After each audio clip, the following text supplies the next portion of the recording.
course, and it's brought to you by CNTV. Here with me today, we'll be talking about an amazing young man. His name is Femi Awobokun. I'm sure you must have heard him, right? He is the man who gets to save your memories, the ones you don't want to lose. He is the CEO of Caution Pictures, and here he's going to unveil all what he has been doing and how he got to this point. Now, you can just sit back, relax, because you can learn a couple of things, you know. Okay? Over to him, Femi Awobokun. Let's meet him.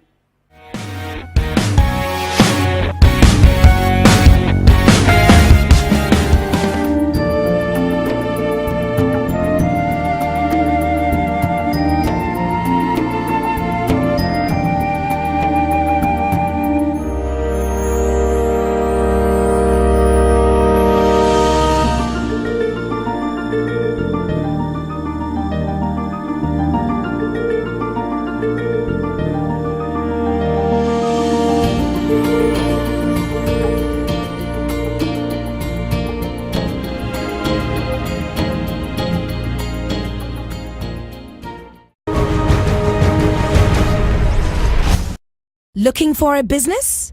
Log on to connectnigeria.com.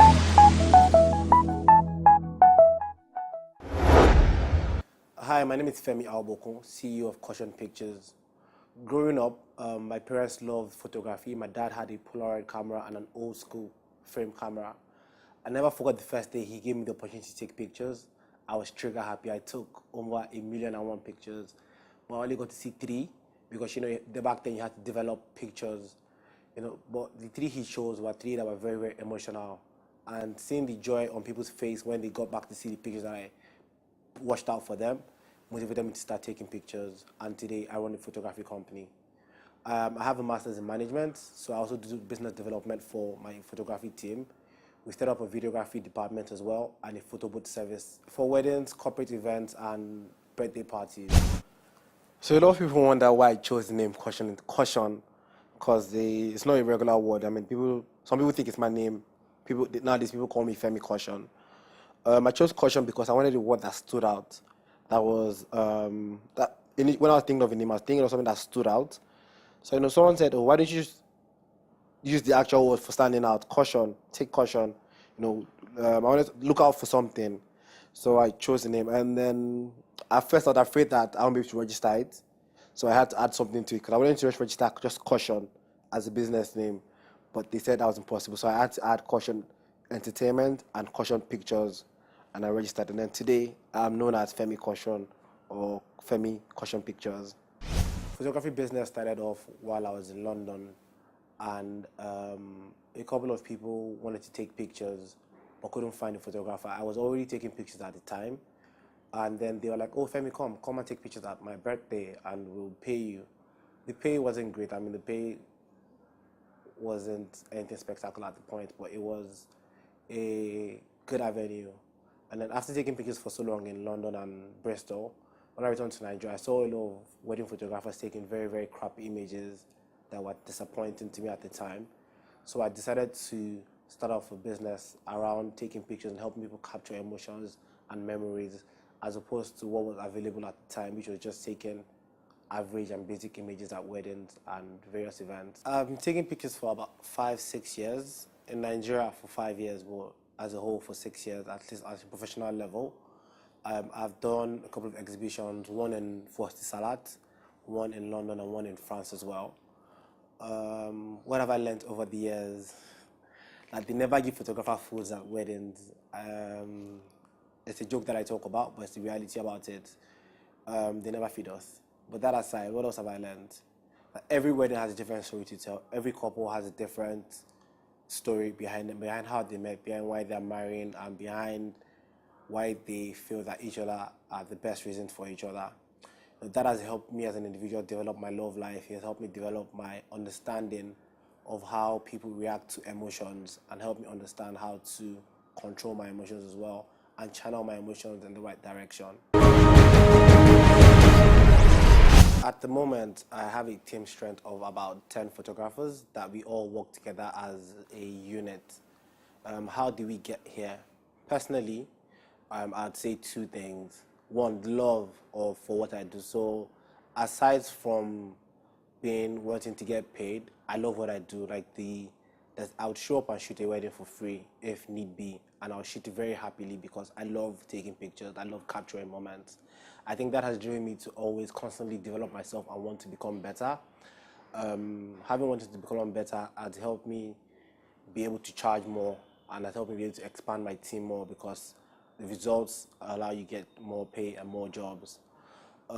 Second thing I would say is I do not like losing. I do not like unhappy clients. I do not like bad customer service.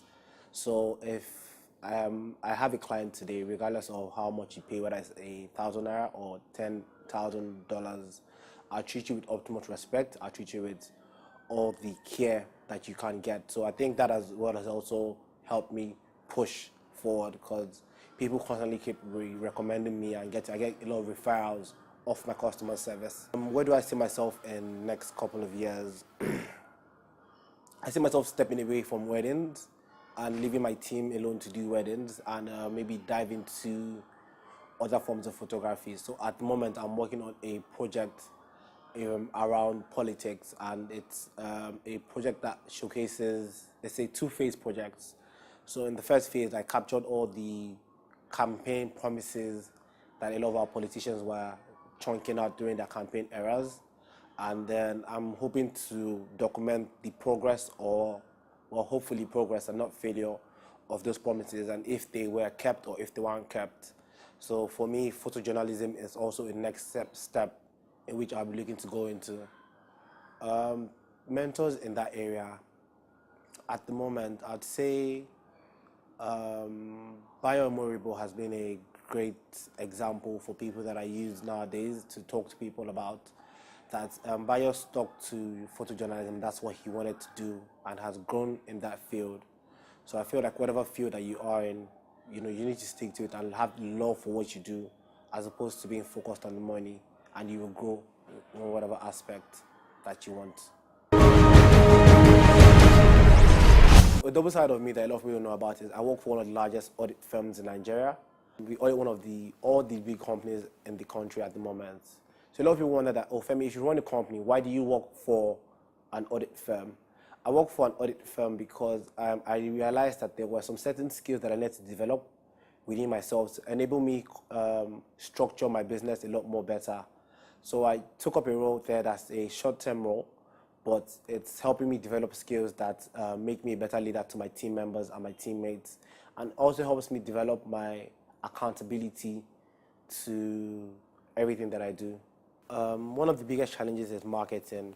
You might have a certain skill, but being able to reach out to the clients that can pay for your skills is key.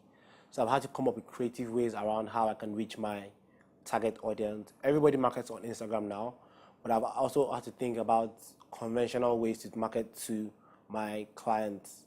One of the other challenges that I face is around outsourced services. So some services that I require other people to do, being able to ensure that they meet the time that I've promised my clients is also very key.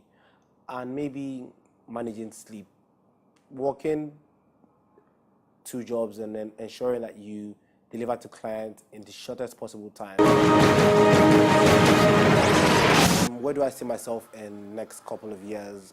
I see myself stepping away from weddings and leaving my team alone to do weddings, and maybe dive into other forms of photography. So at the moment, I'm working on a project around politics, and it's a project that showcases, let's say, 2-phase projects.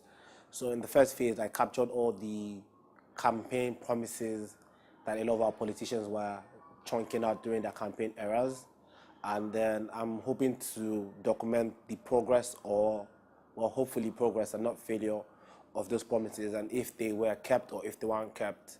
So for me, photojournalism is also a next step in which I'll be looking to go into. Mentors in that area, at the moment, I'd say Bayo Moribo has been a great example for people that I use nowadays to talk to people about that. Bayo stuck to photojournalism. That's what he wanted to do and has grown in that field. So I feel like whatever field that you are in, you need to stick to it and have love for what you do, as opposed to being focused on the money, and you will grow in whatever aspect that you want. Do you want to rent, lease, or buy a house, log on to connectsnigeria.com.